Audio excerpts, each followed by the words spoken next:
Nous vous proposons toute une série de tutoriels à propos d'un gestionnaire de templates qui s'appelle Gantry, qui est conçu par la société RocketTheme et qui a la particularité d'être à la fois un template, nous verrons dans quelle mesure, mais également un gestionnaire complet avec un certain nombre de paramètres et de propriétés que vous pourrez personnaliser. Alors, il y a un site entièrement dédié à Gantry, qui est le site www.gantry-framework.org. Et sur ce site, vous aurez un certain nombre d'informations concernant cet outil, alors, qui existe à la fois en version Joomla et en version également WordPress. Et sur ce site, vous aurez une partie également de démonstration qui sera disponible. Et c'est un vrai site Joomla dans lequel vous allez pouvoir tester un certain nombre de propriétés et découvrir les particularités justement de cet outil. Alors nous avions dans des séquences dédiées justement à la conception et à la personnalisation de templates, nous avions déjà abordé Gantry dans ce DVD, seulement nous avions traité la version 3.2 qui était justement la version en cours lorsque nous avons enregistré ces tutoriels. Donc ce que nous vous proposons ici, c'est une remise à jour des connaissances et une présentation justement des nouveautés. Alors concernant ces nouveautés de la version 4, elles sont d'une part axées sur la notion de responsive design. Cette notion de responsive design, je vais revenir à l'écran précédent, signifie tout simplement que votre template devra, et surtout le contenu de votre site, devra s'adapter au support sur lequel votre site est lu. Ce qui signifie qu'ici, vous aurez à la fois à le développer pour des écrans de type portable avec des écrans standards, des tailles d'écran standards, des écrans un petit peu plus grands, et vous aurez également ici ce système de tablettes et de smartphones également qui seront mis en évidence, et à chaque fois vous aurez justement la possibilité d'adapter sans trop de modifications en termes de mise en forme, donc d'adapter le contenu que vous montrez sur ces différents supports. Alors le site de démonstration justement peut vous servir à tester cette particularité, et nous allons par exemple ici simplement réduire la fenêtre du navigateur, et je vous demande de surveiller le menu qui se trouve en haut et puis également les éléments de la page, vous voyez, qui se réduisent. Ça a été le cas ici de ce module qui se trouve à droite, et si jamais je rétrécis jusqu'à atteindre une taille significative qui correspondrait à la taille d'un smartphone, eh bien vous avez à cet endroit-ci un menu qui est le même que celui que vous aviez tout à l'heure sur la version un peu plus grande. Simplement, voilà, il y a eu une adaptation tout simplement du contenu au support sur lequel ce contenu est lu. Donc si jamais je repasse à une taille beaucoup plus grande, eh bien je retrouve ici mes éléments d'origine. Donc Gantry version 4 a justement cette principale propriété, celle de s'adapter, donc d'être design responsive. Nous verrons également que si vous souhaitez travailler plutôt en largeur fixe, eh bien cet outil vous proposera ce choix.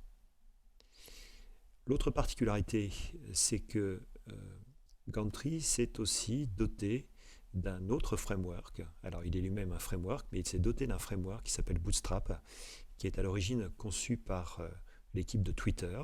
Et donc Bootstrap est aussi un framework open source qui a entre autres justement cette particularité d'être design responsive, et donc c'est entre autres cette couche qu'a utilisé Gantry pour devenir lui-même un outil design responsive. Troisième point essentiel également, le fait d'avoir intégré un compilateur de feuilles de style, de feuilles CSS, qui s'appelle Less, et qui, entre autres, va vous permettre de simplifier la tâche de personnalisation de vos feuilles de style, avec notamment des procédés, ici, comme dans l'exemple qui est cité, avec une variable qui va être stockée sous la forme de @color. On définit cette variable et on va ensuite pouvoir l'appliquer simplement en appelant cette variable, sans forcément à chaque fois venir modifier ou en tout cas intégrer cette couleur. La particularité essentielle, vous l'aurez compris, c'est que à chaque fois que vous aurez défini un certain nombre d'endroits stratégiques de votre page dans laquelle ces éléments stratégiques, vous aurez défini une couleur, et bien cette couleur va automatiquement être rattachée à cette variable, et si plus tard vous êtes amené à changer cette couleur, et bien il suffira simplement de la redéfinir à cet endroit-là, et vous aurez automatiquement la mise à jour qui se fera à chaque fois que vous aurez dans vos codes CSS appelé cette variable. Alors ça c'est un aspect, il y a bien d'autres aspects à l'intérieur justement de l'ES. Nous consacrerons une formation, un tutoriel dédié justement à cette partie personnalisation. Alors maintenant, où télécharger Gantry? Eh bien, Gantry, nous le disions tout à l'heure, a un site dédié. Et sur cette page, vous allez pouvoir trouver le bouton Download. Faites tout de même attention, puisqu'il y a bien entendu un choix à faire et le bon. D'une part, ne partez pas sur WordPress si votre idée est de travailler plutôt sur le CMS Joomla. Et vous aurez ici ensuite des choix importants concernant les versions de Joomla, puisque je vous rappelle, actuellement, il y a une version en production qui est une version 2.5 à l'heure où nous enregistrons. Il y a une version également 3.0. Eh bien, il y a une version spécifique pour ces deux versions de Joomla. Et vous aurez ensuite, pour la version 1.5, juste le choix de ne télécharger que l'ancienne version, c'est-à-dire que le développement de la version 3 s'est arrêté à la version 3.1.20 ici. Donc comme nous avons actuellement un site en Joomla 2.5.9, eh bien nous allons pouvoir cliquer sur ce bouton et vous constatez qu'il y a en fait beaucoup d'éléments à télécharger, notamment concernant la toute dernière version, ici la 4.1.8. Il y a dans un premier temps juste le moteur, appelons cela un moteur, qui va en fait piloter justement toutes les propriétés associées à ce template et à Gantry d'une façon générale. Vous aurez ensuite le template seul, que vous pourrez également télécharger. Vous aurez ensuite, un peu plus bas, je vais revenir sur le troisième de suite, vous avez le Rocket Launcher qui correspond en fait tout simplement à un bundle, c'est-à-dire une association entre le template et le framework, et regrouper tout cela dans un Joomla 2.5.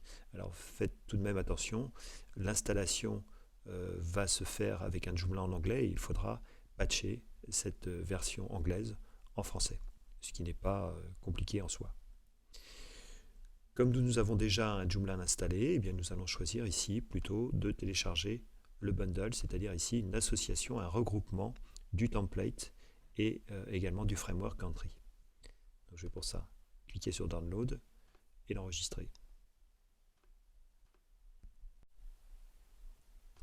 Voilà, j'ai un dossier dédié au template, je vais le mettre dedans et je vais par exemple ici le nommer Gantry 4.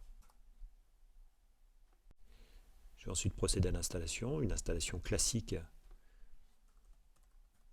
qu'un Joomla est déjà existant. Je vais m'y connecter.